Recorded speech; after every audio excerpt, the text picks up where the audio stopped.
एने भुवनेश्वर में प्रतिष्ठा हेब कंप्रेसर बायोगैस प्लांट। यह द्वारा ओदा और परिबा वर्ज्यवस्तुर प्रक्रियाकरण को प्रस्तुत हेब सीएनजी गैस। भुवनेश्वर केशुरा पाख मेहरपाली में यह प्लांट प्रस्तुत होगा बेले एने ऑयल इंडिया लिमिटेड और बीएमसी एक चुक्ति स्वाक्षर होइछि। प्रतिदिन यह प्लांट रे 10 टन गैस उत्पादन लक्ष्य रखा जाइतिला बेले यह प्लांट रो परवर्ती तत्वावधान पई 20 कोटी टंका निवेश हेब। प्लांट प्रस्तुत पई राज्य सरकार समस्त सहायता जोगाई देबो बोली प्रतिश्रुति दैछन्ति। गृह और नगर उन्नयन विभाग मंत्री उपस्थित में चुक्ति स्वाक्षर होता बेले 2 वर्ष में यह प्रकल्पर निर्माण कार्य शेष होब बोली कहिसन्ति विभागीय मंत्री।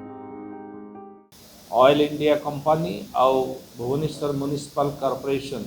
भितर एमओयू स्वाक्षर है। आज एक 200 टन पर डे विशिष्ट एक सीबीजी प्लांट पाई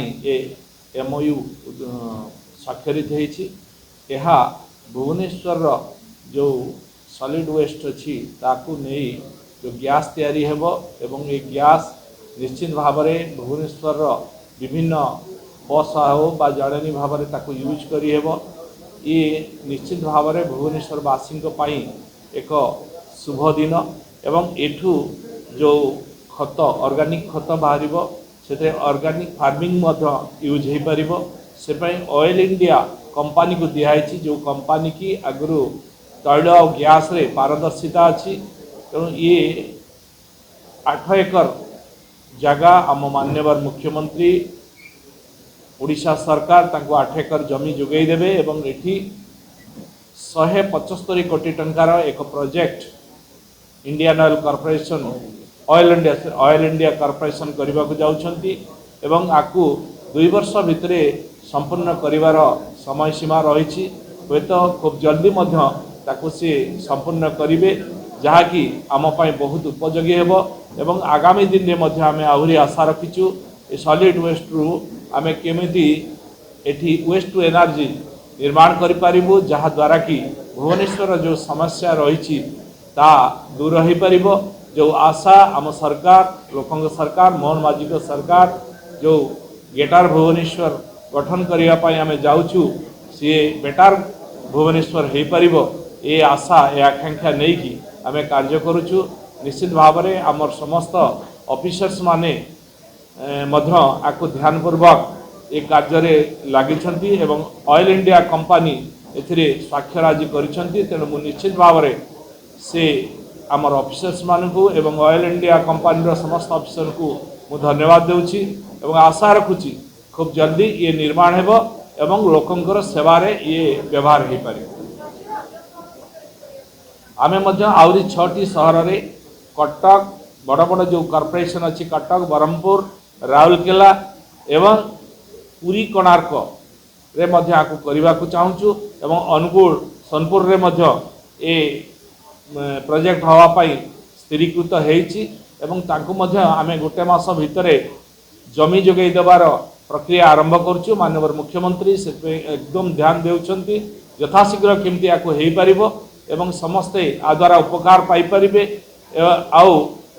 ता संगे संगे आकु केमती ए जो खत बाहरिबो ताकु मध्य लोकंकर जमी रे यूज करी देखंतु आमे से जगह को मध्य जाइथिलु कहिबा और करिबा भितर पार्थक्य था। आपण माने जानिचंती दीर्घ 24 वर्षर सरकार थिले एबे मात्र 6 मास सरकार आमे हेइचु एवं 6 मास भितर मु धन्यवाद देवी आमर जो कर्मचारी बा जो ऑफिसर्स माने अछंती से माने निष्ठार सहित काम करूछंती एवं ताकू केमती ठीक से हेई परिबो से पाई मध्य प्रचेष्टा करूछंती एवं जो के ऑब्जेक्शन आस्तिला से जगह को से क्षेत्र को मध्य गड़ाकण जो मु जाइथिली सेठी मध्य मु देखिली जो भली भाव ट्रीटमेंट होउची ताकू मध्य त्वरान्वित गति रे करबा एवं 1 मास भितर ताकू संपूर्ण ताकू जमी तार प्रोसेसटा केमती मास भितर सर से कमिशनर निजे ताकू चेष्टा करुछंती एवं जो ड्रेन रे जो तार लिक्विड जाउथिला ताकू मध्य आमे तुरंत मना करछु एवं से लिक्विड को केमती लिफ्ट हेकी सेठु पळैबो तार पई मध्य व्यवस्था कराइछि। तो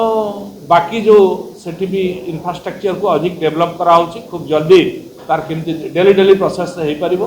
बाकी जो जाउछि सेठी ताकू 3-4 भाग रे विभक्त कराउछि विभिन्न जगह रे ताकू डेली डेली केमती प्रोसेस करा जाइबो तार मध्य सुपरिचालना केमती ठीक ढंग रे परिबो सेपाई मध्य हमर जो बीएमसी रे कमिशनर एवं अन्य स्टाफ माने मध्य ताकू तो गुरुतर सहित रहउछ ताकू स्थानांतरीकरण करा जिवो जो